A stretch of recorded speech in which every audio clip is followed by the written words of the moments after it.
It's no surprise to any of my listeners that I am no fan of Donald Trump whatsoever on every level. I find him to be a loathsome human being. He has lied to his base, misrepresented grotesquely what he was going to do, even in those cases where there might be some shred of honor that could be attributed to what he was going to do. What he's actually done is far worse. I believe personally, regardless of how you feel about presidential proclamations, regardless of how you feel about President Obama, his decision this week, and not only the decision, but in the manner in which he conducted himself in both announcing and arriving at the decision, to be an aspect of the most loathsome nature of the Trump administration. Of course, we're talking about how he has treated DACA. I am blessed tonight to have a very, very special guest in studio here. She's the executive director of Dorcas International. She is Kathleen Cloutier. Their organization has literally changed the landscape of Providence and Rhode Island for so many Rhode Islanders. And whether you be of lower income, whether you be of the population that they so ably serve, as Rhode Islanders, we all benefit from private organizations like this that really exemplify the very, very best of the American tradition. It's in direct contrast, if you will, for the political machinations that have occurred at Pennsylvania Avenue in D.C. over the last 9 months. By the way, I did not vote for Mr. Trump. I did not vote for Ms. Clinton. I voted for somebody else. So I can honestly say, a pox on all of you, because I voted against both of you. But it is a great pleasure, again, to introduce Kathleen Cloutier, Executive Director of Dorcas International. Welcome for the first time to the Coalition. Thank you very much, Pat. I appreciate you made our organization sound so wonderful. I'm going to bring you with me everywhere I go. No, it's just a great group of people doing great things, and we have tremendous admiration for people. Our hashtag on our show is Take It Personally. Your folks clearly take it very, very personally. But, when we have folks on the show, particularly for the first time, a big goal of the coalition is for organizations like yours to, I'll call it a little bit of an infomercial, because, the media in this state, and I'm not going to go off on that tangent tonight, but the media in this state doesn't spend a lot of time really getting the background story. So if you can, tell us about the origins of Dorcas, what your missions are, and the type of work that you're involved in right now. Oh, great. I get to tell my story. That's absolutely, please.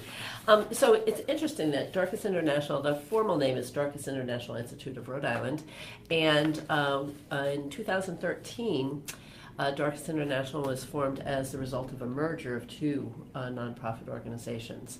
So you had Dorcas Place Adult and Family Literacy Center that was located on Elmwood Ave, Southside Providence, that basically was founded by the Sisters of St. Mercy in the 1980s somewhere, and they were targeting providing education for young single mothers who dropped out of high school in the 80s and weren't going back to school but needed an education to get a good job and raise their family and that kind of thing. So that was, and that had grown into probably one of the best known adult education centers, adult and family education centers in Rhode Island.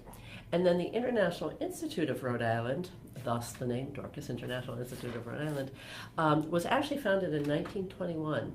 And it started as a program of the YWCA, which is still around here. So we're one of the spin-offs of the YWCA.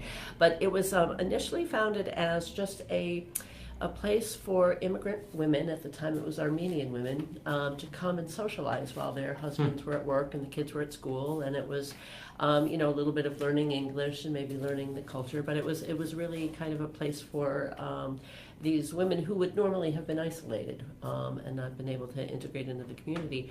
And it grew and grew after that to be well known, frankly, as a multi-service organization that served primarily immigrants and refugees. And so the International Institute was about who they served. Dorcas place was about the adult education and the services they provided, because they provided English language classes and GED classes to anybody who walked in the doors.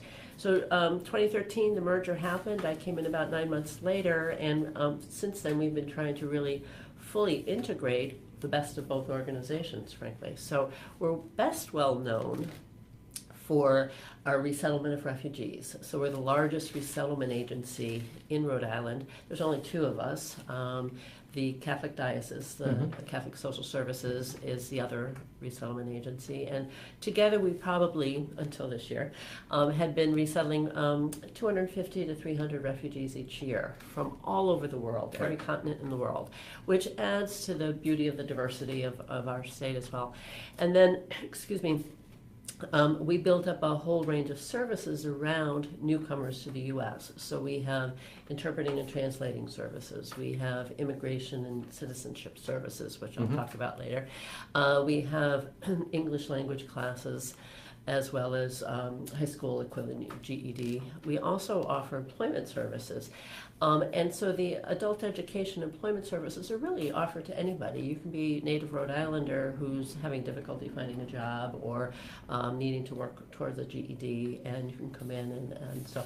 But again, most people will know us for the serving the immigrant and refugee population. So we feel like we need to provide a voice for our newcomers, and so that's the big overview of who we are. Again, we have a full range of services that also include a refugee resource center where we accept donated goods, household goods, and clothing.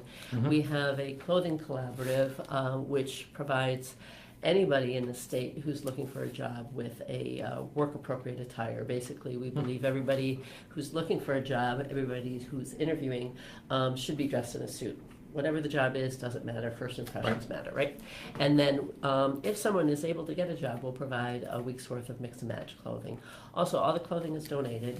Some of it's new. Some people donate with tags on still. So it's a great support service in which we work with other organizations within the state to support their clients as well as our own. So yeah, that's pretty much who we are, what we do. We have actually been seriously impacted by all of the executive orders and the changes that have happened in the last 8 months. And so as you were talking earlier, I was thinking, for us emotionally, even though I have family in southern Florida, emotionally it just is feeling like a ping pong ball. Executive orders go in and the courts deny them and they come back. And I've worked in human services, nonprofit organizations for 35 years. Federally funded, government-funded organizations, and so I'm used to dealing with new administrations. Some people like us, some people don't. Cut the funding, add the funding, but it's never been quite this drastic. This really feels like you're not really sure what's going to happen. So that's where I am today. Right. Speak to and earlier this year in another format, I had the opportunity to sit with Omar Ba of the Refugee Dream Center, Steve Brown of the ACLU, folks from the Progressive Democrats, folks from the National Libertarian Party, Reason Magazine. We all had kind of a love-in right after the refugee executive order went down. And it was a 3-hour protest. It was really a great experience for me because Stephen Brown, of course, is amazing. He spent half hour, 45 minutes really speaking to the constitutional issues. Then, of course, we had some folks from the National Libertarian Party, Reason Magazine. We spoke to, if you will, the cultural issues surrounding it. Omar Ba was a revelation, and we had the folks from Prism call in. It's not that I needed to know this, but it was a great reminder. Folks, particularly political refugees, for whom, for some reason, this administration has literally put in the crosshairs, are amongst the bravest, most liberty-loving folks that you will ever meet anywhere. I would agree. They go through a vetting process that is extreme. It has nothing to do with the vetting process used in Western Europe. But these are people, and I want your reflection on this. It strikes me that I've met, as I've kind of had gone on my own journey and met through this show, more people who are refugees, that these are people who literally were willing to give their lives for a life of freedom. That the motivation in coming here was not to live off the government. It was a desire to bring their families or to raise families in true liberty. The irony being, of course, from my perspective, I want to hear yours, but the irony being, of course, is that the very people who purport to be lovers of liberty and drape themselves in the American flag on a daily basis and use it as a rationalization for some of the most abhorrent behavior I've seen in my 56 years, don't recognize the true constitution of these people, the Omar Bas of the world, who literally slipped through a police cordon, was tortured literally to get to the United States, and has led a successful, philosophically, a successful economic, and a productive civil life as well. But that's what I think. What are your thoughts? Ditto. It's amazing when I first met Omar. So he was resettled by at the International Institute 10 years ago, and it was interesting. I was at a meeting where he was celebrating his 10th anniversary, and I'm thinking, it's amazing. I don't know that I could be that brave, that successful, that happy in just 10 years. And it really, the first thing I noticed when I came to work at Dorcas International and work with this population is the resilience. And I would agree absolutely with you. I think they carry the American spirit more than you and I do, and I believe that we are both patriots. And they really truly value freedom where we take it for granted. Absolutely. And they live the spirit of the open arms and welcoming, and they believe that America is a really truly welcoming country. They believe that they are going to succeed, that they have opportunity here that they never would have. It's fascinating to me because I had one of our board members was trying to explain why he was on our board, and he said, and it's resonated with me, he said, I have to think about myself and how bad would it have to be for me to pick up and leave everything I know, my home, my family, my friends, my work, my business, everything I know, take a suitcase and land somewhere where, like Kenya or Rwanda, where I don't know the language, I don't know the culture, I don't know a single soul. How bad is it back home that I'm willing to do that without any guarantees? Nobody's guaranteeing me success. Nobody's guaranteeing me that I'm going to be okay. Basically, refugees arrive here we give them $1,000 and we say, here's an apartment, here's a little bit of food, you've got $1,000. Now, we'll help you find a job, but then you're on your own. And it's really, the program, in my opinion, was never really, it was never really designed to succeed. It was designed to be able to have parties agree that we could put a little bit of tax dollars to try and rescue folks. And there's 65 million refugees across the world, right? But we were feeling guilty, as in Vietnam, where all the Southeast Asians were escaping, right? Because they were going to be punished or killed or whatever because they had helped the U.S., the American troops. We felt guilty. We brought them over and said, we're not sure we want to support them, but you've got a safe place. And so it really is not. I know the perception sometimes is that they're just takers, but honestly, refugees especially, but immigrants as well, they want to give back. They believe in this country.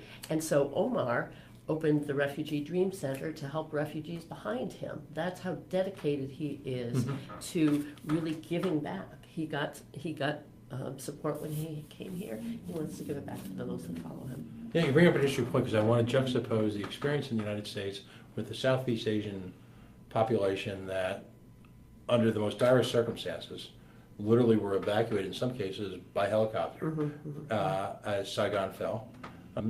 As a result, refugees from the killing fields of Cambodia, many of whom live in Rhode Island. Rhode Island's got a very strong Southeast Asian population. Now, what's interesting to me is the dichotomy here. Some of that guilt of getting them here was associated with the notion that on a political level, that we, we don't want to say this out loud because it's a very complicated issue, but on a political level, not that we failed them. We allowed, despite the loss of tens of thousands of great Americans, we allowed that, we created an environment which aided in the collapse of that society. How's that?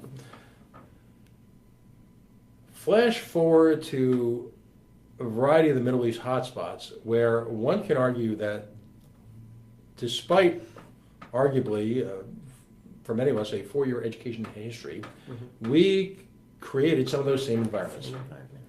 And our political intervention has aided, I won't say always caused, but clearly been part of the recipe for the disasters in Syria, Afghanistan, on it, the occupied territories, on and on and on.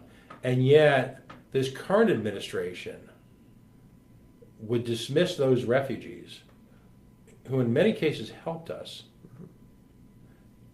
in literally taking up arms in some cases on our behalf, sponsored by the United States, and has essentially turned their back on them. Right. That's exactly what I feel has happened. Leading literally to potential catastrophic harm for these folks in equally difficult circumstances. One can argue that Syria is its own 21st century killing field. Absolutely, yeah. Where do you think the political disconnect is? I mean, this is an incredibly broad question, but how the hell did we get here? Well, I wish I knew. I honestly do. Because when you think about it, I was initially going to say it's Islamophobia. It's this idea that anybody who is a Muslim is a terrorist, and we don't know the difference. But when you think about the Southeast Asians, right, I think there are folks who didn't connect to Asians, and so maybe thought that they were, how do you tell the North Vietnamese from the South Vietnamese, or I don't know, So I'm not sure that that's what it is, but I do feel that we've lost some heart. And quite frankly, we suffered a terrible economic downfall a few years ago, but the reality is we're doing so much better, and so I don't understand what the fears are. I really don't. And, I don't want to be naive about that, because I do think that fear is playing into this, but I'm not quite sure where it's coming from. Because quite frankly, I mean, if we're placing refugees in jobs, they're in jobs that employers are begging us to fill because they can't fill them otherwise. It's not really that these folks are taking anything away from us, and if they become successful, we only benefit from that. So what's the fear in there? So I hope you have an answer, because I really I have one suggestion, but again, let's evolve the juxtaposition one step further. Partially as a result of our willingness to, and ironically, as a libertarian, to me, some of the private charities were the ones who did the best work. But within literally a generation, Southeast Asians who arrived here facing a foreign language, a foreign culture, literally a foreign alphabet, no job prospects whatsoever, and having just been in direct war with the not the kind of murky issues with ISIS, and we were at war with them. You don't have to go back that far to understand that the red threat was portrayed as a function of the Vietnamese and Cambodians. And one of the selling points on our involvement there was that we were the last barrier to prevent communism from taking over the world. So this is the environment that these people walked into. Yet within a generation, it can be argued that, and again, I'm painting with broad brush here, that a significant percentage of them occupy roles in the middle to upper middle class, if not outright business success through, in most cases, hard work, strong family structures, flexibility, the A word, assimilation. All right? So these people were able to do that. And I believe fear is the operative word here. Not so much that the ordinary American is, when they get into close, regular contact with people, are afraid of someone, but I believe you've got a government that is manipulating intentionally the perspective of folks from the Middle East in an attempt to create a bogeyman so that they can politically unify a troubled, disintegrating, challenged middle class and create them as this 21st century equivalent threat as we did in so many other generations. This is the reason why you're failing, when nothing could be further from the truth. That's my personal opinion. And that could be, you could persuade me pretty easily on that one, yeah. Because again, I do think we've, in our history, have always had a scapegoat of someone or another. Right. And they're generally people that don't look like you and I, and they're generally, They're sort of a Wouldn't be prudent. disadvantaged. It's creeping this right all here. the time, yeah, I was gonna So here we are. It's 2017. Earlier this year, we had academics, doctors, engineers stuck in airports, and the late great Vincent A. Buddy Cianci, who, despite some challenges, I was always a big fan of, and particularly in his role in the media, because he pointed out the notion of what I call vapor stories. You go back a few years, and the sharks were going to kill us all, Okay, and then one day we moved on to something else. okay. So the major media, the last time we heard, you had this refugee embargo, and you literally had, in one case, you had a Brown University visiting professor stuck in an airport. Several court cases later, and you could probably, from your perspective, feel the short attention span of the American body politic waning and waiting. What is the status now of refugees, particularly political refugees, coming into this country? So I can tell you what we've experienced here. My understanding is, so the timing of the executive order, the June one, the one where the Supreme Court finally got involved and said, yes, we can put this in place for the 120 days, but if someone has a family member, a relative, if you remember, there was some argument about what is a family member and how many of these people can come. So between the end of January and near the end of June, June 24th, so for that, was that 6 months or maybe 5 months, we were seeing sort of this slowing down of refugees coming in. Now, last year had been an extremely busy year. Obama had expanded the numbers allowed in, but there had been this standing with the executive order, this reduction of from 117,000 refugees that Obama was allowing in beginning October to reduce it at 50,000. Well, just about June 24th, when this executive order went into place, the country had hit 50,000 refugees. And so there began a real significant slowing for the period January to June while it was in court, and there was no executive order in place, but the pipeline, if you will, was slowing down. The executive order went into place officially first, whenever, in June 24th, at which time all refugees stopped coming to Rhode Island. Now, we've received one refugee in August that had a family member. However, what I want to say is our pipeline of refugees, 50% of them have a familial relationship, a relative here that was sponsoring them. So we expected at least 50% of the numbers coming in, and we got one. Now, we're expecting a few more in September, but the executive order ban doesn't end until October 24th, which is into the new fiscal year. So what we've been told is the new fiscal year in October, there's a 50,000 number that's been thrown out in terms of the numbers of refugees to arrive. In the past administrations, for years, when the president announces a number as 50,000, it's a target.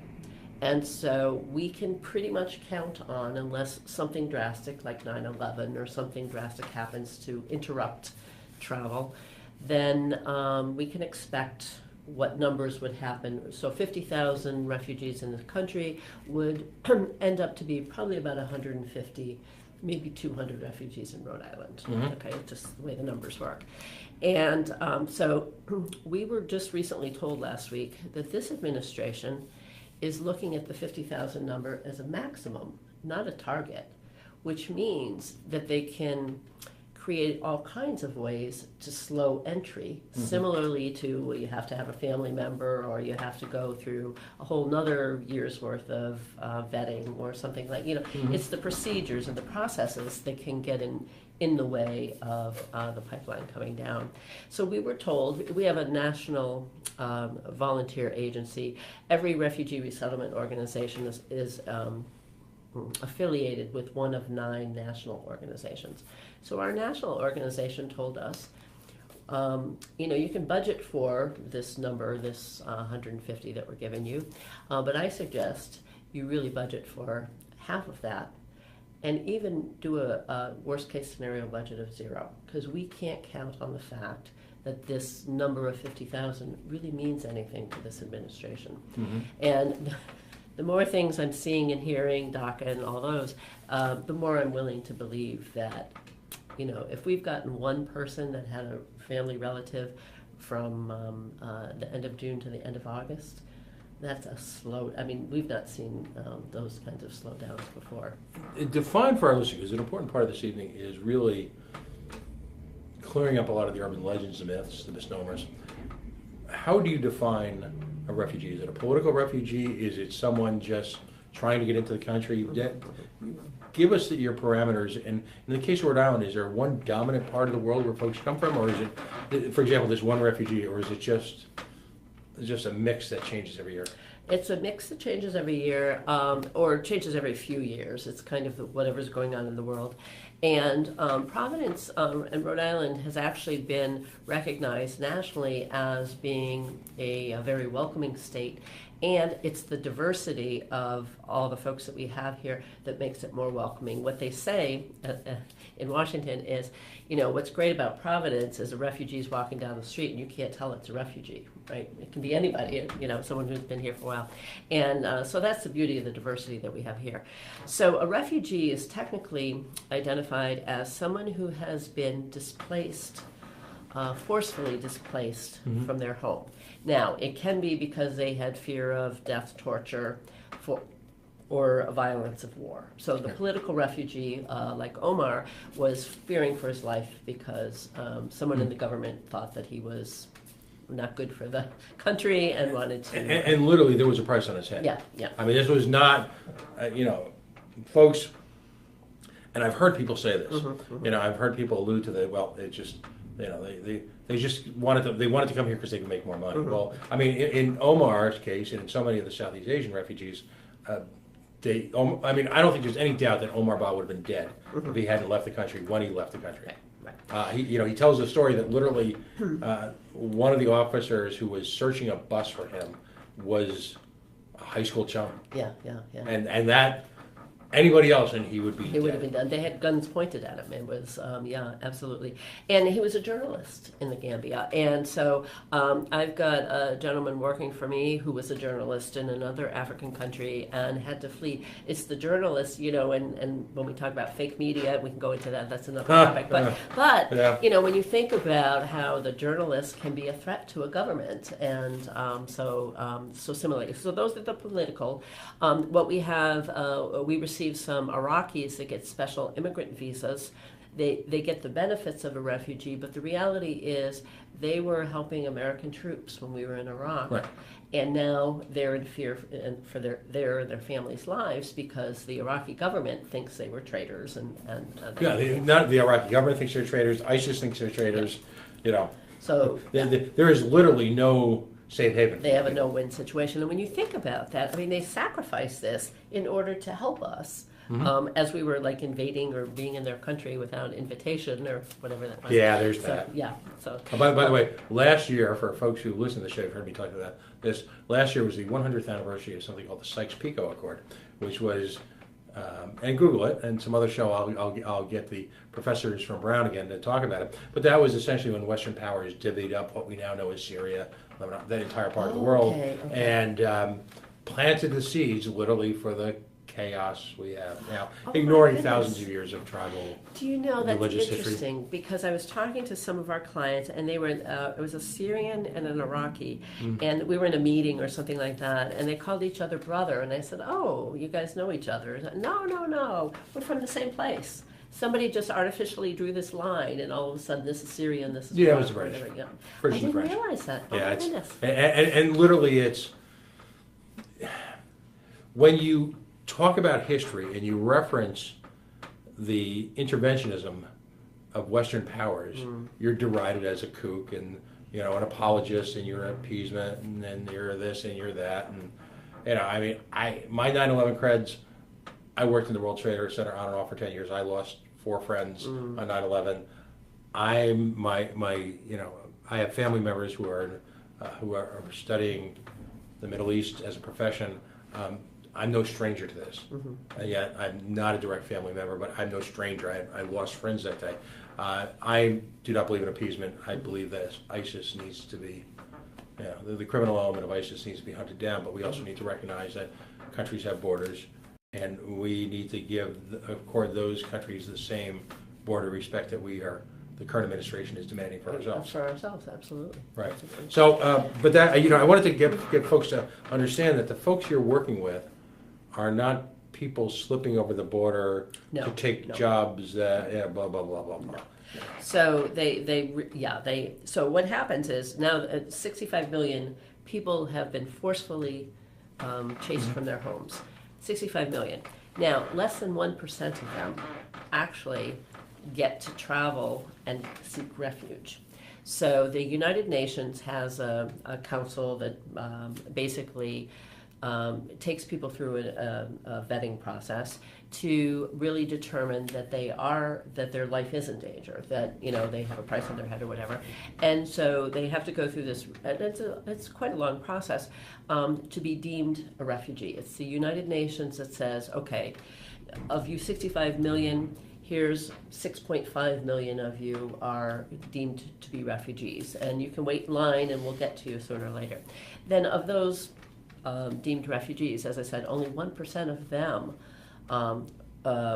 well, maybe more than 1%, because it's 1% of the total, but only a few of them, when you think of 6.5 million, the U.S. is taking the largest number of refugees, and we're taking 50,000. Right. Now, you have to know that in Europe, what people are calling refugees are not authorized refugees. They are folks that got in a boat and you know. So what's happening in Europe is not what's happening in the U.S. And I think there was a lot of confusion, especially when the Syrians were starting to come in, that people were feeling like, you know, oh no, they're going to, 50,000 this year is the maximum number of refugees that we're going to accept. Now, in Rhode Island, we probably have the highest number last year came from the Democratic Republic of Congo. The second highest came from Somalia. And then we had the third highest was probably Syria. We do have a large American Syrian population here, right. And they really reached out welcomingly. They weren't a community of their own; they were spread out all over the state. But when Syrian refugees started to arrive, and our governor was saying, "Yes, you can let them in," then we were deemed as one of the more friendly states for Syrian refugees. Is it Thomas Lizet? Is that how you pronounce the name? Former mayor of Central Falls. Is prominent in the Syrian American community, and his family's been here for 3 generations. Yes, yeah, many generations. Very, very successful, very established businesses, and all kinds of things. All the things that group that drapes themselves in the American flag would approve of, not knowing even that some of these people are Syrian. That's absolutely right. Because when you think of folks from the Middle East, you think of swarthy skin or whatever. Syrians are, as Caucasian as you and I in terms of how they look. So it's really, And they represent a variety of religious traditions. Absolutely, yeah. It's not, one single. As is many refugees are coming from different parts of the countries where there may have been civil war, and that was one of the reasons for it. You'd have both sides of the civil war being resettled here, but again, so those are the top 4 countries. We do resettle quite a few of the Iraqi translators and their families, and so and a few Afghanis.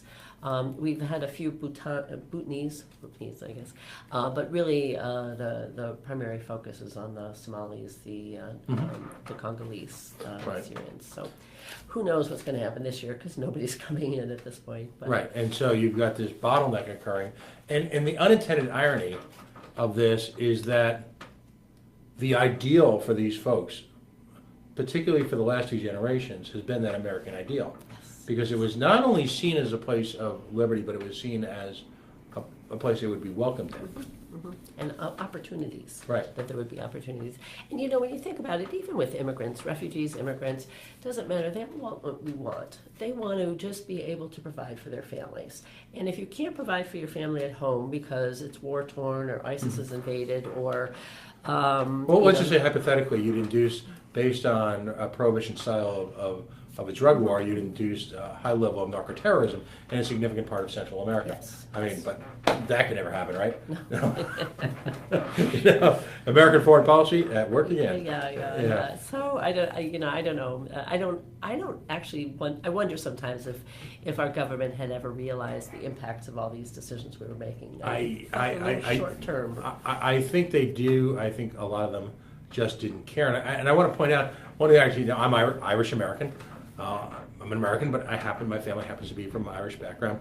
I believe they call them the Donnelly visas. We're in the 70s and 80s, and if you want an unfair treatment because of the prestige of a certain former senator, now deceased from Massachusetts, who had undue influence in the state, talk about unfair preferential treatment. It was actually the Irish Americans who got an entire program dedicated to them. So spare me the indignation over some folks from Guatemala or the Dominican Republic. Spare me. Yeah. Because the other irony is that most respected studies, and this as my mom would have said, my late mom would have said, this slays me, show that the actual level of criminality amongst refugees is actually much lower than the general population. Oh, much lower. As is, and as is even immigrants. So immigrants, Right. I was thinking undocumented immigrants actually have a lot less crime or a lot less criminal activity because again they want to be here, and again legal not, we can argue all of that, but they're here to provide for their families. They're here for reasons that you and I and all of us can relate to, and I would advocate that let's find a way for them to be able to pay their dues, if you will, and earn the right to path to citizenship, really. I want to take a quick break right now. Folks, if you're just tuning in, Kathleen Cloutier is the Executive Director of Dorcas International here in Providence, providing immigrant services, educational services, providing services literally to Rhode Island and beyond, also providing really a national example of just how it can be done. We spent the first half hour or so talking sort of as a backdrop, talking about the organization, its history, its mission, its goals, some of the programs in place right now. Of course, I would be remiss if I didn't take a quick break and mention the sponsor for this hour's segment, Beacon Shipping and Logistics. And of course, beaconshippingandlogistics.com. That's beaconshippingandlogistics.com. Nationwide, door-to-door, reliable transportation. 855-3-SHIP-IT. If you've got an automobile, say for example, now we've gotten a little bit past the college season when a lot of folks I know use Beacon Shipping to get their car, the family junker, out to their kiddo in college. Now it's the time of year where a lot of people are buying cars, and God bless the internet, people are buying them through a variety of websites from around the nation. It's a wonderful local resource with national and international reach that can help you find effective, cost-effective, safe, reliable transportation for that all-important vehicle. You may have an older relative who is no longer able to drive, and you want to transition that vehicle to another family member in another part of the country. beaconshippinglogistics.com. As we always say in a moment like this, these are local businesses willing to support, particularly after this week, highly controversial independent media. They deserve your respect, and they also deserve your business. It's the best way, whether it be us, RI Future, Motive, RI Free Radio, any one of the number of local independent media outlets, self-financed, labors of love, believe me. You need to support local sponsors, businesses that obviously, as we like to take it on the show, we call it hashtag taking it personally. I want to focus on our next segment on a press release that I got today, and talking about, of course, DACA. Again, as we said in the opening part of the show, and I hope you realize that for your organization, the door is always open here. You just show up. It's all good. Friday night, 6 to 9. You got something going on, just kind of knock, wave.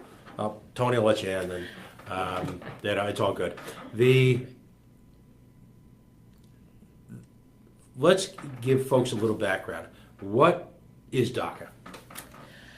DACA is an acronym that stands for Deferred Action of Childhood Arrivals. And so what it was an executive order that President Obama had signed into law after Congress was unable to pass legislation that would support these kids. These kids, they were kids at the time. They're young adults likely now. DACA's been in effect since 2012, so it's been around for 5 years.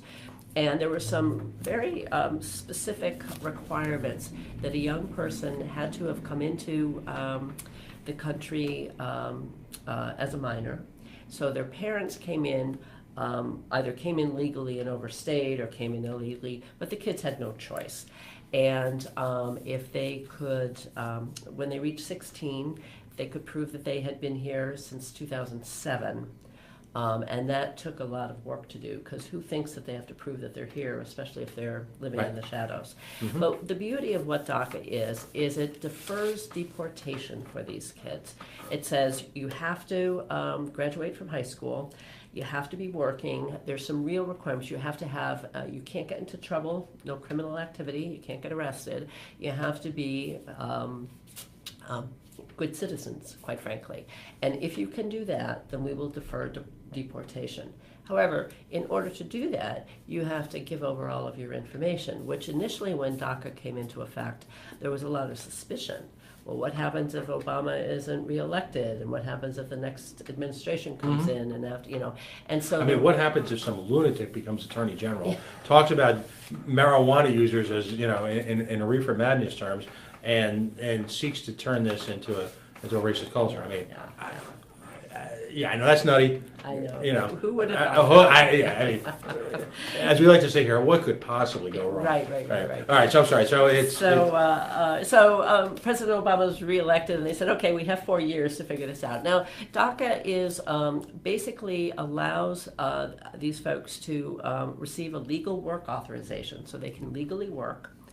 It's as if it's similar to a green card, but it's temporary. It's only for 2 years, and after 2 years they can reapply. And the idea being that it's kind of the government keeping an eye on them. Are you still in school? Are you still working? Are you still not joining a gang or participating in anything that's illegal? And if you do that, then you have 2 more years of not having to worry about being deported. Excuse me. So probably the numbers are high-ranging, but from the information we could see, there are probably since 2012, there have been 1,400 and some odd applications for DACA. So it's an application here in Rhode Island? In Rhode Island, Okay. yeah. So it's an application process like any immigration process, any citizenship application. What's the DACA application? Costs $495. So this person has to pay the government $495. Which, by the way, is, that's a lot of money for anybody. It's a lot of money for anybody. You're talking about first-generation immigrants. Regardless of your perspective on them, as a libertarian, as you can imagine, that goes. You're putting people in incredibly difficult circumstances to stay compliant with the law. That's right. For people who are willing to be compliant with the law. And work hard to stay compliant with the law. So 495 times 1,400. I'm thinking that the government, just a thought here, might have been able to do without that. I'm not thinking that had a real dollar impact on the budget. Again, similarly to the refugee program, this immigration program, somewhere along the line, the politicians decided that they didn't want taxpayer dollars going to support government employees reviewing applications of people who want to stay here.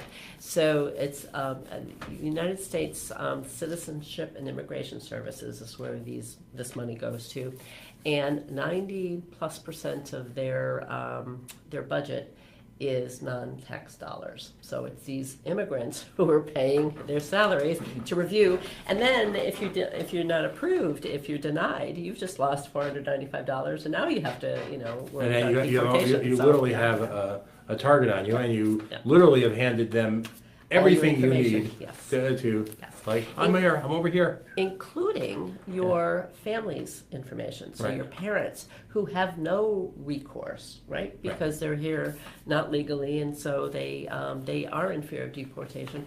But this young person has basically given up their parents, Right. and so that's part of what they do. And anecdotally, and you would know as somewhat of an expert, it would appear to me that the Trump administration, despite claims to the contrary, is targeting basically whoever they can find. Yes.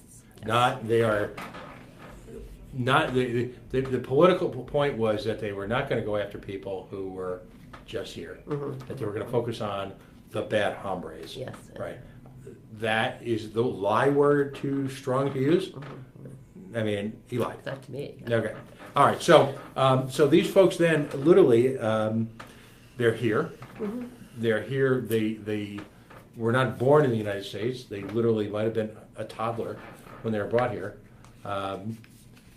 What do you say to people, and you hear this on talk radio everywhere, who want to criminalize small children?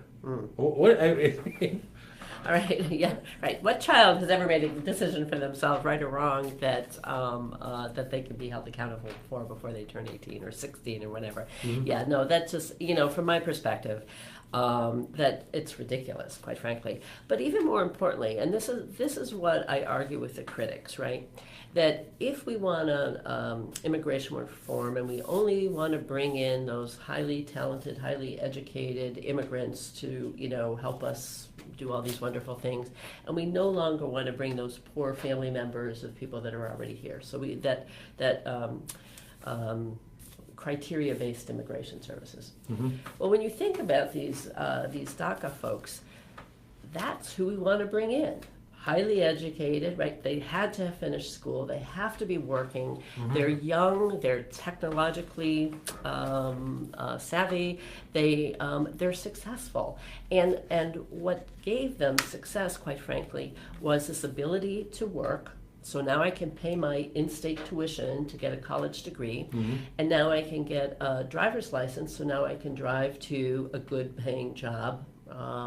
And these are the people, if we want to screen out immigrants, these immigrants are the ones we want, so why not give them a chance? Their parents made the mistake, right? I'm not even going to argue about make the parents pay or whatever, but it was their parents who made the mistake. Right. Give these kids, they're here. They think they're American. You hear the stories where some kids didn't even realize that they were not here legally until they applied for college financial aid or they tried to get their driver's license. They grew up as Americans and they speak English. They don't have to, go to English classes. It really is a shame. What they say actually is, and there was an economic study, New American Economy did an economic study, and primarily of refugees, but this applies to immigrants as well. If a refugee child comes in before the age of 14, there is no additional education expense because they end up doing as well or better than their peers. So they're graduating high school, so there's no, other than that first year or so of having to learn English, and they need to catch up, but they are driven to learn and really do as well. They're successful. So there's no intervention or extra special help or anything that the education system.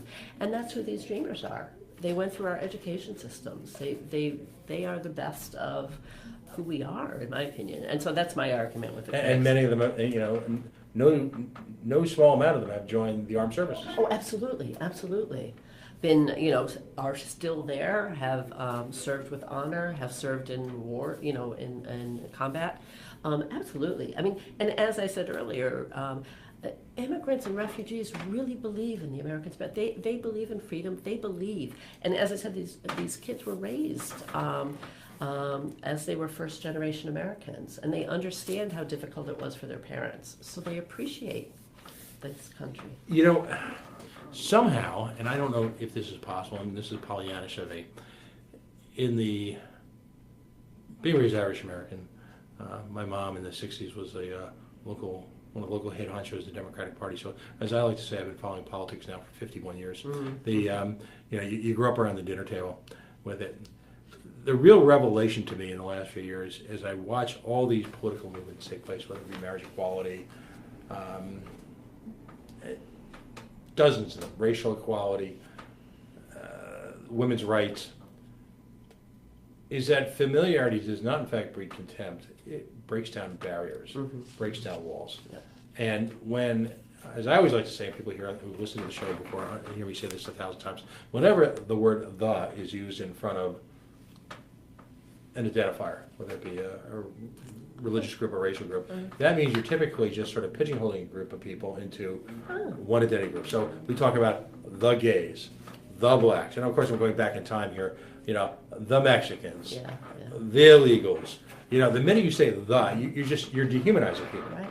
And I'm not exactly a touchy-feely kind of guy, but it's to me that's one of the most blatant signifiers that we no longer look upon these people as people. To me, and I've said it many times, one of the reasons that marriage equality finally took place in this nation was that people woke up and realized that it wasn't the gays, it was my cousin Bill, or my co-worker Jane, or all of a sudden my kids. In my family's case, as I like to point out to my kid's favorite Bible school teacher growing up was a woman at the time pre-marriage equality involved in a long-term single-sex relationship. How is that for irony, folks? You gotta love it. Yeah. So so the question is, if in fact we're going, as I like to use the term single-stage thinking troglodytes. If we're going to break down this hate, because you just hear the same pattern of response, and I'm a small government guy. I'm the chairman of the State Libertarian Party, but we believe as a political movement, and we are a movement and a philosophy, we believe in the free exchange of ideas, commerce, and people. We don't differentiate. So how do we, as Rhode Island society, because the point I'm trying to get to is, when you meet refugees who are here, who in many cases have the most modest lifestyles imaginable. I mean, some of these people are working day jobs, and if they manage to get a license, they're driving Uber at night, they're doing this, just an astonishing rate. I mean, they did the gig economy before the gig economy. This patchwork quilt of ways to keep their family going with an inordinate obsession with education, right? Frankly, if you meet an Omar Ba, and it doesn't have to be someone as effusive as he is. If you meet an Omar Ba, you walk away a changed person. It changes your perspective right away on this. So I guess the challenge is, if we're going to stop the hate speak, because it's counterproductive, all right, how do we get people just to hang out with each other? I mean, it probably sounds silly, but I mean... That's basically, in our organization, that's how we're looking at our mission, right? So it's not only bringing people here or working with them to integrate into the community. It's also working with the community to help welcome and integrate our clients. And so what does that take? And so we have this wonderful, so we do this in several ways. We just, a couple weekends ago, had our World Refugee Day up at Roger Williams Park, gorgeous day. And so basically the World Refugee Day is a celebration of refugees in Rhode Island. It's a world celebration, so it's refugees all over the world. But it really does, it celebrates all the positive things that we had talked about, the resilience and the love of liberty and freedom. But the whole event is put on by refugees, and so they're providing the entertainment, and they're mingling along with the rest of us, and so it is an opportunity to chat or talk or sit at a table with and share some food. But better yet, what we've been doing this year is we have what we call it's a Welcoming Rhode Island exhibit, and it's called My Story, Our Community. Because, Pat, if we share our stories, who we are, where we came from. Your Irish mother is a politician. The more I get to know about you, the more I understand your story, the more I can find a place to relate to you.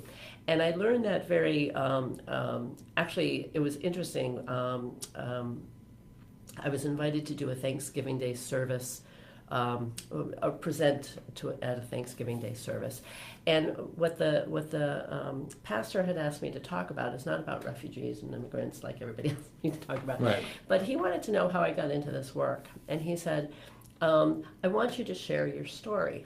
Like, what's my story got to do with it? I'm Irish American, blah, blah, blah, whatever.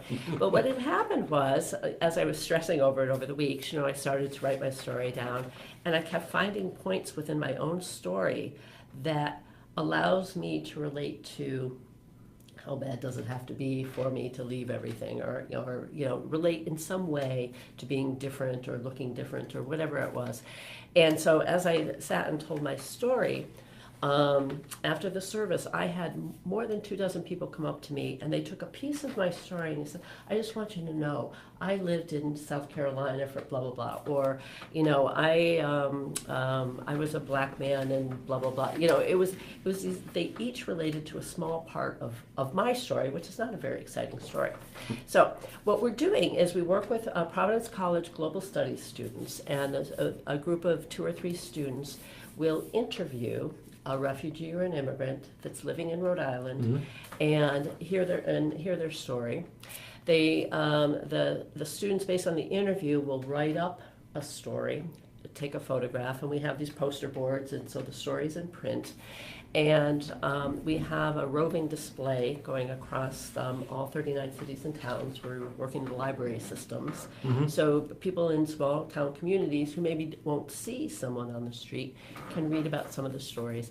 But more importantly, we have an event where we invite the public to come and meet. So every year we do about 10 different stories, and they get to meet the people whose the stories were. And again, it's that introduction, here they are, the person speaks, and often they're very successful. They may have been here 5 or 10 years, the Omars of the world. I think we have a story on Omar.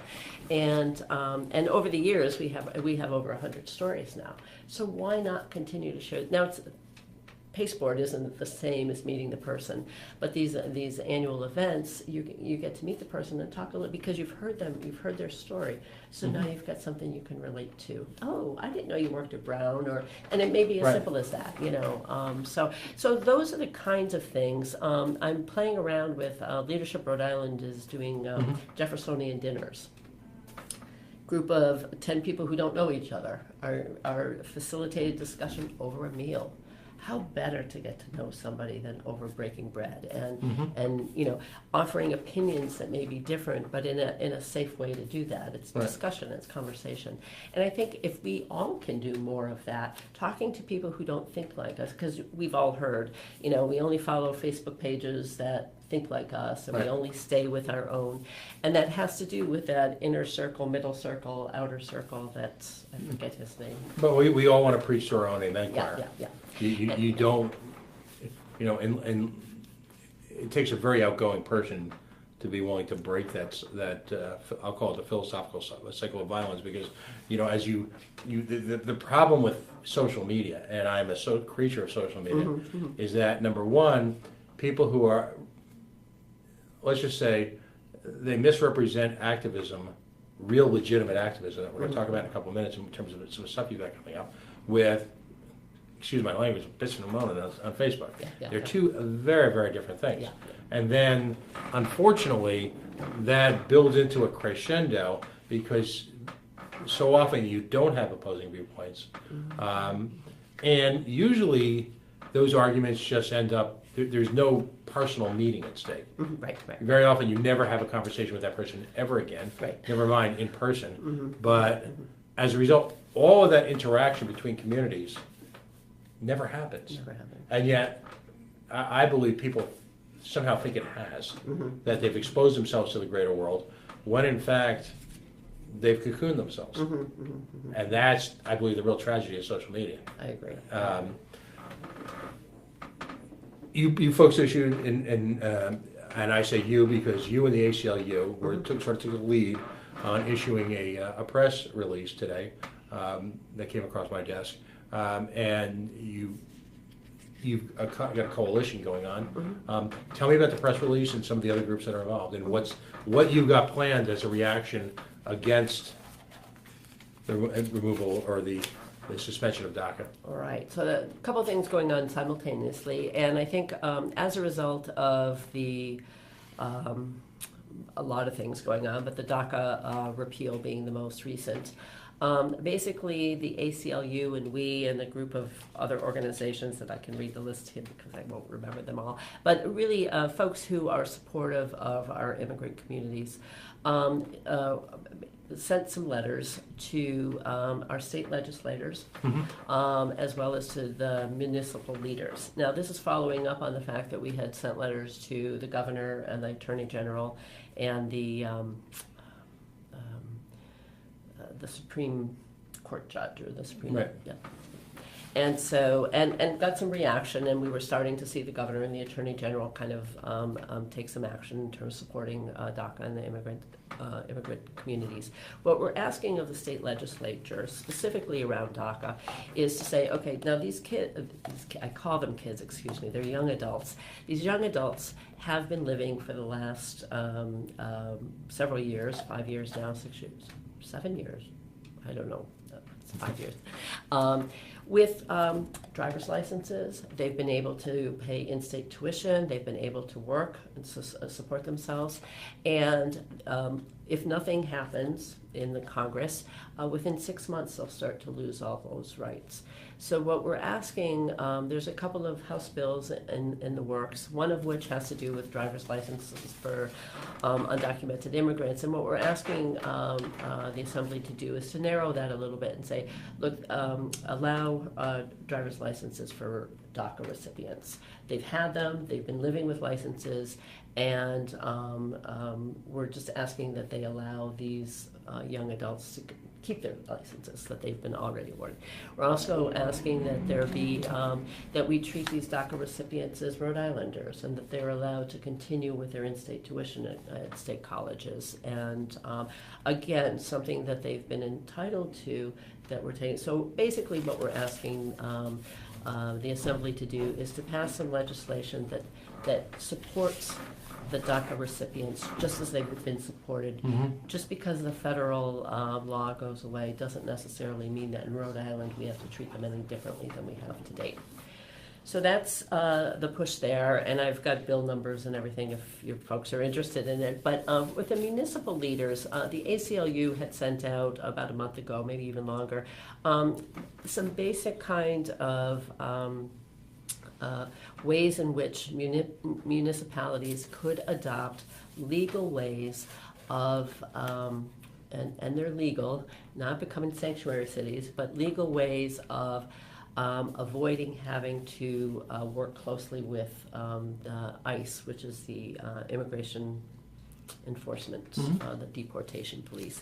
And again, it was also recognizing, that without warrants, you really don't have to turn over folks who have been identified as undocumented. So those kinds of policies is what we're asking the local cities and towns to take a look at and see if we can't be more open in supporting these young people who have had the legal right to be here, and they're no different just because somebody signed a piece of paper to take their rights away.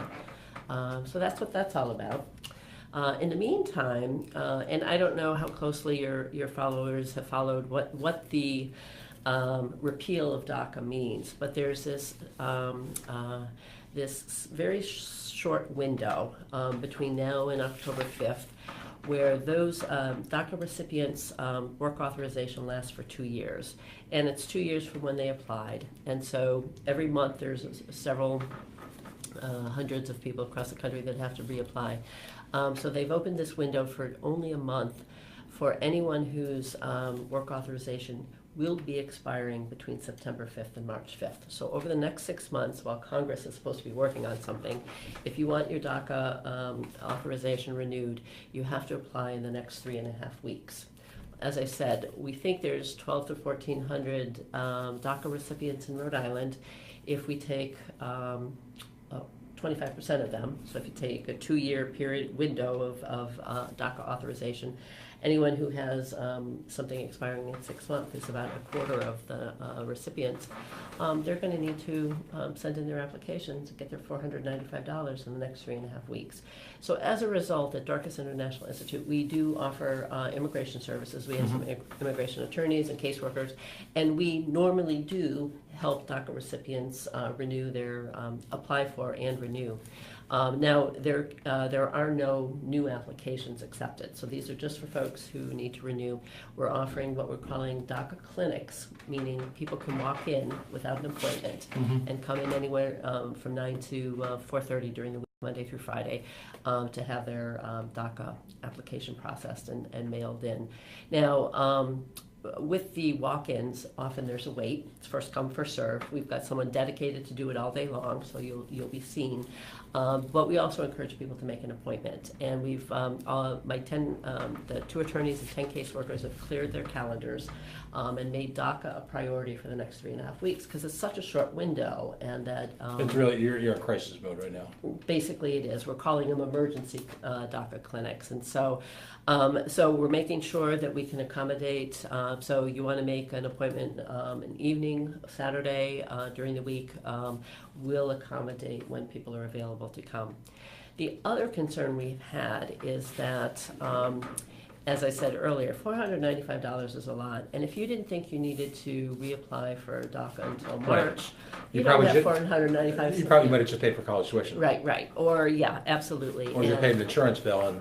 And so you've kind of got in your mind, oh, I've got to save, and now all of a sudden in 3.5 weeks, where do you find that money, right? So we reached out to the Capital Good Fund, which is Andrew Posner. Yeah, and he's created what he's calling a DACA loan, and we've worked with him because I said, it's not going to help if someone applies for a loan and it's going to take you 2 or 3 weeks to process the loan because folks aren't going to have enough time. So he's agreed to expedite processing of the applications. Yeah. It's a wonderful organization. Yeah, he is. And we've also worked with our partners in our Immigration Coalition, the Pro Bono Collaborative, and the Roger Williams Law Clinics, and the Center for Justice. So together we've been working together to try to support positive movement, anti-administration positive movement. And so we're working together to try to raise funds to help offset the cost for those who low income or those who can't afford the full fee.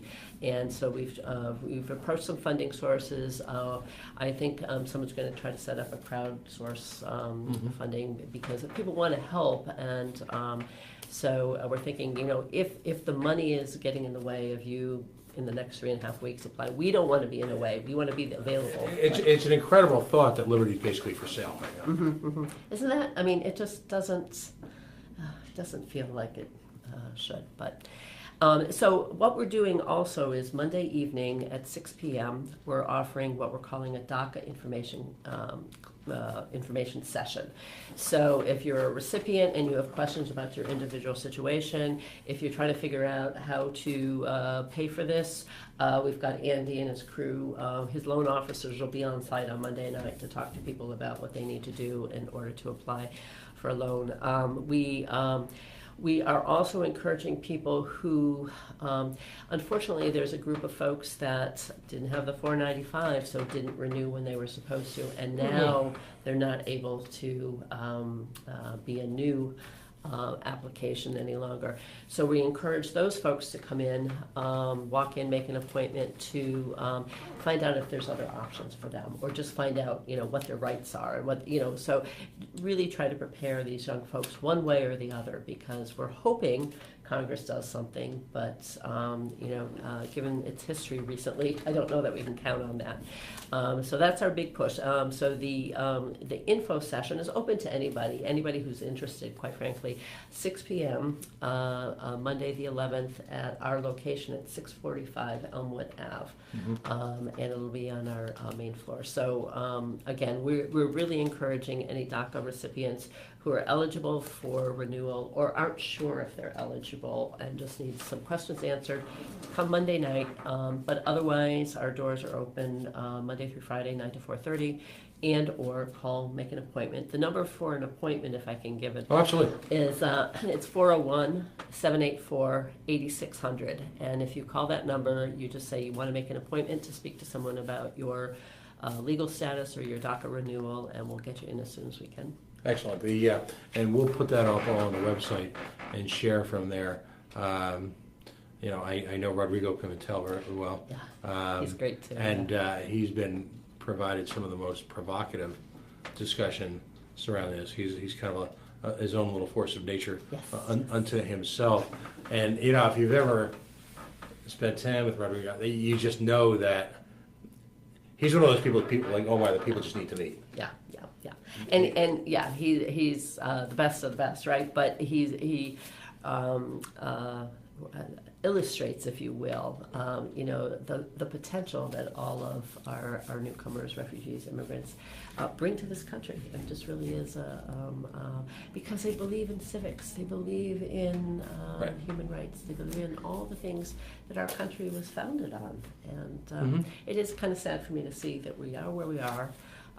But that's why we're here, because we can make a change day by day. Is there a great fear that once this period passes, if in fact Congress can't finally get their act together, is there a great fear that the Trump administration will then seek to engage in higher levels of deportations? Yes. We had heard reports that there was a mega deportation scheduled to start September 17th. And basically the target for ICE was to deport between 8,000 and 10,000 immigrants in 5 days. So they were doing coordinated mega raids, kind of like the drug raids, right? They do a bunch in different Right. places and that kind of thing. Shotgun. Yeah, kind of that. The thought was that they were doing this because September 30th is the end of the fiscal year, and they were trying to break records in terms of how many were being Oh, deported. cool. Sort of like a sales goal. Yeah. Well, Obama was the deportation king, so Mr. Trump has to That's the irony, by the way, isn't it? President Obama, for all the people who suffer from Obama derangement syndrome and Hillary derangement syndrome, I might want to add just for the moment, if we can lapse into the political for a second, that Obama's gone and Hillary lost. You have your president, you have your Senate, you have your Congress, and you have your Supreme Court. So if you truly want to fix things, as opposed to pontificate fixing things, you can actually do the right thing now. It's completely within your control. It is. It really, that's, yeah. It's hard to believe. But as I like to tease my Republican friends, there's a great wide world in the Constitution beyond the Second Amendment. The Constitution neither begins nor ends with the Second Amendment. There's the First, the Fourth, the Ninth, the 14th. It's really, I invite them to partake in it at some point. That fourth thing, asked my friend Shanna Curlin, that Fourth Amendment thing they seem to be having a lot of issues with right now. I think we need a little forced indoctrination. I think they need to stop worrying about the culture wars and the end of civilization if we know it, if folks of the same sex get married, or if, God forbid, people like Rodrigo Pimentel are allowed to stay on the streets of Pawtucket and perhaps engage in, maybe a little quiet study. But So there we have it, right? There you go. Here's the big ticket, the big ticket issue here. There are a lot of well-meaning folks out there who lead comfortable lives, who are opposed to the suspension of DACA, opposed to sort of the madness that's going on around the country right now. A little bit of money with you guys. Your reputation is out there. A very little bit of money donated to you guys goes a very long way. It actually does. Yeah. No, I mean, this is, Rhode Island is rife with not-for-profit charitable organizations that have highly paid staffs and recommend lots of things but don't actually do anything. You folks, again, now imagine freedom for sale. For $495, I don't want to sound like one of those Sally Struthers commercials, Sounds pretty good, though. but for $495, you too can live safely in a democracy. I know. From what you're telling me, and I don't want to make light of this because this is tragic, and I don't use the tragic word very often. There are folks who, because of $495, face a permanent alteration in their ability to stay in the United States. That's absolutely correct. And I can't believe that I'm agreeing with that, because it just doesn't sound like it can be true, right? For $495, you can be, and so these mega deportations, I said, were actually postponed because of the hurricanes. So thank goodness for hurricanes, right? Right. But my fear is that why won't they just wait until March 6th when these DACA recipients their work authorizations begin to expire? You just have to sit outside their house and waiting for the day to happen, and you can. So that's really where we are. Well, and that's I'm going to use another local parallel, and that of course is the medical cannabis program. Again. You've got a lunatic who's the Attorney General who sees people in end-stage cancer, multiple sclerosis, any one of a number of maladies whose lives have been positively impacted, in some cases made somewhat, I use the word somewhat, whole again through the use of medical cannabis. And folks in that program have to wonder is if this, my words not yours, this jackass wakes up one morning and decides, hey, I'm going to screw with people with end-stage cancer. Right. I mean, and it can easily happen. Any of this, and I think he got lost in the late 70s or something, didn't he? I mean, yeah. It just feels like we're like going back, not just years, but back, decades. It would be funny if the life circumstances weren't so altering, if it wasn't so tragic, if real people's lives weren't being permanently affected by this. Yeah. And if I can add, much is made by the other side about people living in fear. Well, you know what? Guess what? There are people, for any one of a variety of reasons, who are living in fear because of a federal government that's out of control. Now, again, I'm a big irony guy. Yeah. So here is the group of people who purport to be for small government and don't want the government to have those kind of disruptive powers, working aggressively to give the government those disruptive powers. And I wonder, it makes me wonder about the balance of power, right? Is how can this?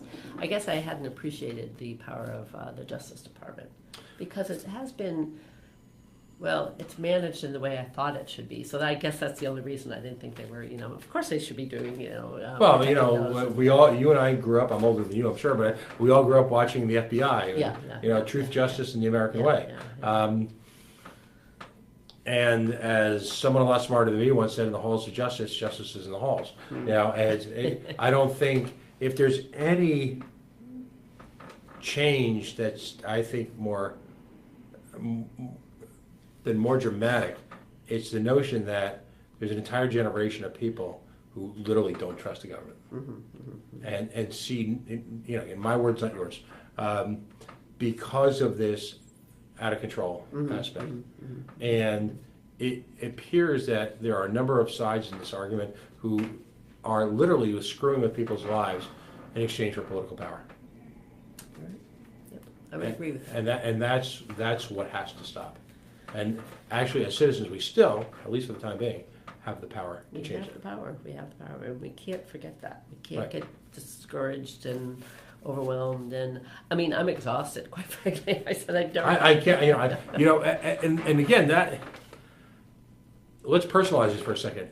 Right now, you have to look on a daily basis into the eyes of tragedy.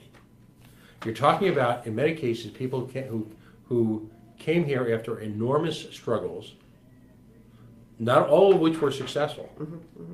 There's a trail of tears behind a lot, particularly in the refugees, where family members are either, I'm not sure, and I'm not trying to be flip when I say this, but I honestly not sure what's worse, if you lost a family member, if they disappeared, any one of these things, or if that family member is still back in whatever hellhole politically they find themselves in. I'm not sure I have, as I've gotten older, I have fewer and fewer answers, and I'm not sure that I can answer that. So you and your staff, literally every day, this is not some obscure government bureaucracy making big bucks. You literally stare into the eyes of tragedy on an hourly basis. And you know, I hadn't looked at it like that, but it is true. I actually, we have a couple of new staff, and I ran into one of them in the hall, and I said, "So how's it going?" You know, peppy, and she said, "It's going really great." She says, "But it's so heartbreaking." And so that was her first experience of, as you were describing, looking into the eyes and saying, "I can't help you. I want to help you, but there's only so much." Or and again, it's all these regulations that if you have if your work authorization expires March 5th, you're okay for another 2 years. If it expired March 6th, you're done. Now, how do you make that okay for somebody, and yet you're the one that has to explain that to and in so many cases, they left regimes, political establishments, nations, and I use the term nation very loosely, where that type of capricious, cavalier attitude towards justice drove them through literally risk of life and limb to come here. Thinking it was going to be different. Right. Thinking that it was going to be different. I mean, how, again, not to lapse into the dramatic, but for these people, we are not that far from, may I see your papers, please? Mm-hmm, mm-hmm. That's what it's beginning to feel like. It really is. I mean, I never thought that it would feel that real, but it is feeling that real. And quite frankly, in Rhode Island, there isn't a lot of show me your papers going on, but it's this, it's bit by bit by bit. Death by 1,000 papers. Yeah, that's exactly how it feels. And so and it's been less than a year. I keep saying that to myself. Okay. So what I was working up to is, how can folks who listen to this or ultimately listen to this at some point in the future, you can change lives for a few $100. Mm-hmm, mm-hmm. That's absolutely true. And so, I mean, it sounds crass to say, send a little cash, it'll make a difference, but it really will make a difference. Right. And so, if not $4.95, if 5 people send $100, that's one person that's right. going to be save someone's life. Absolutely. Because that's really what it's come down to. Mm-hmm, mm-hmm. So, getting back to my remark, my crass remark about social media. Turn off the damn computer. Mm-hmm. Come into Providence or come into the cities, whether it be through your church or simply engaging in active commerce. Mm-hmm. Any one of a number of the normal human interactions that used to be work a day that seem to be so remote now.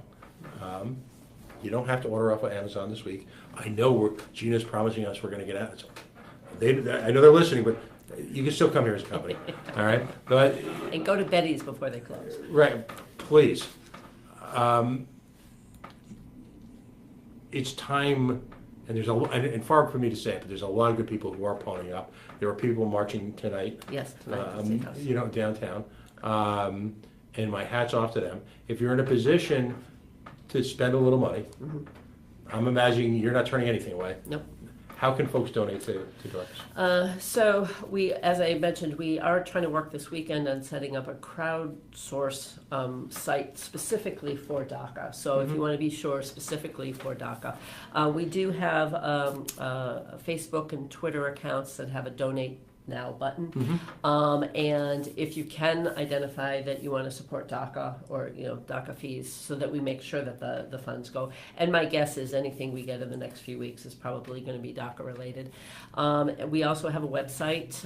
It's DIIR.org. So right. Dorcas International Institute. It's our initials.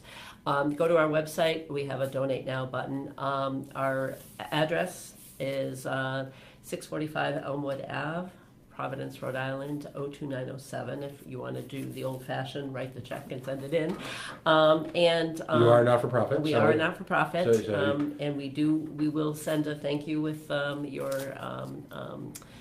tax-deductible donation until they get rid of the tax code and decide that it's no longer tax-deductible. But, because taxation is theft, but yes, that's And by the way, if you go to the Coalition Facebook page, facebook.com/the Coalition Radio.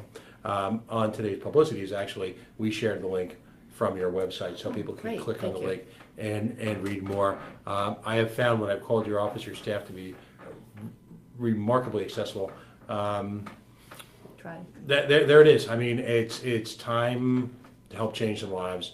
Again, my words, not Kathleen. It's we need to move there is a level of civic activism that everyone at any level, at any place in their life can take. It can be very simple, it can be more profound. Everyone's life circumstances are different. Everyone's abilities are different. It's a challenging world we live in. Everyone can participate in this. Absolutely. There are no barriers to entry. No one will say no to help of any type. And this is legitimately a crisis. So if you believe truly in liberty, you don't exist just to drip the American flag on your back. If you actually believe in the free exchange of ideas, of people, and of commerce, helping folks who desperately want to be here in the United States and have done so much good is a hell of a way to do it. Get a lot of bang for your buck in that. That's for sure. That's for sure. Super. So, well, thank you very much Thank for you. spending the evening here. I appreciate it. It was short notice, but I hope you'll keep me on the list so we can do our little bit here to publicize your efforts. And I wish you nothing but the best of luck. I hope you do get some rest over the next week. Well, in 3.5 weeks, I'll take a nap. But well, this is hammer time. Yeah, right. And you know, it's interesting because you did, you indicated it is a sense of urgency. I mean, we don't normally say, oh, we need your money now, or we need, but it really is a very tight time frame, and it's going to go by before we know it. So I do think that it's a crisis, and I agree with you there. And after the crisis passed, I actually, one of the earliest shows we ever did a few years ago, we had Andrew Posner from the Capital Good Fund. Remarkable effort that's gone, and ironic, I hope he's doing well, because I know they have a presence down in Miami, down in Florida. He's doing extremely well, but yeah, we'll see what happens. Our thoughts and prayers are out to him and his organization, but I'll have him on. But in the meantime, right now, we need to focus on the immediate. And as you said, anybody that needs more information, Monday evening, 6 p.m., 645 Elmwood Ave in Providence. Come with your questions, and we'll have the answers. Andy will be there as well, talking about his contribution to the crisis. Super. Thank you so much. Thanks again, Pat. No worries. Folks, you are, in fact, listening to the Coalition on the Worldwide Coalition Media Network, broadcasting live here at the Go Local Live Broadcasting Center, 90 Way Boston Street, in the heart of the city we love, Providence, Rhode Island, the naked city, the city of 1,000 stories. We've told a couple more tonight. We're going to tell some more.